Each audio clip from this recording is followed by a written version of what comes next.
Uh,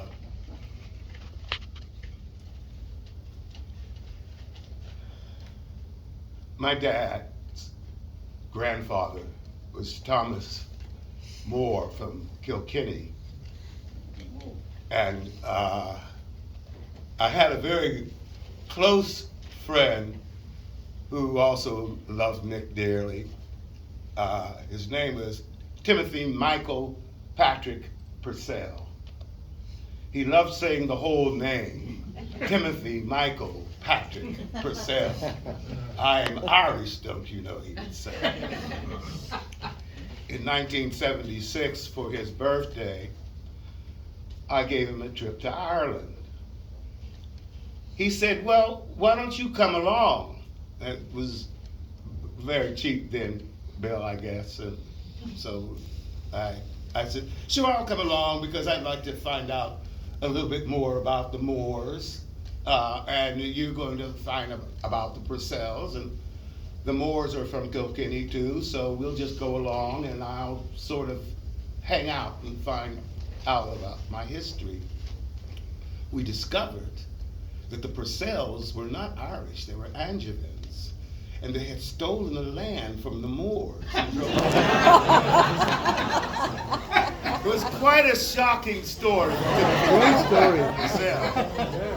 And I told him that he owed me. He owed me. I told this story to the wonderful and brilliant Bex Lomax, the sister of Alan Lomax. We were dear friends working together on a project in the Georgia Sea Islands. And I was a deputy director of the National Endowment for the Arts at that time. And she called me and she said, I've got somebody in my office that wants to meet you. And I dropped the things I was doing and went down there, and it was Mick Moloney. That was 35 years ago. Mick and I talked over coffee, and he said, I hear you tell stories. And I said, well, yeah, I do. He says, well, I have a little trip planned, and would you mind coming along and telling a few stories? You know how Mick, would you just come along? You know, this was Washington, D.C. I said, where is it? He said, San Francisco. He says, so well, when are you going? Oh, Saturday, he said. So I said, well, you know, I have a job, you know, I have a job. He said, well, you know, your job will be there when you get back. That was 35 years ago.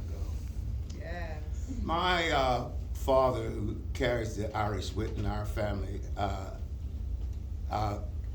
used to say to us, do the math. And I'm saying this to the family. Dad would say, do the math. And so coming here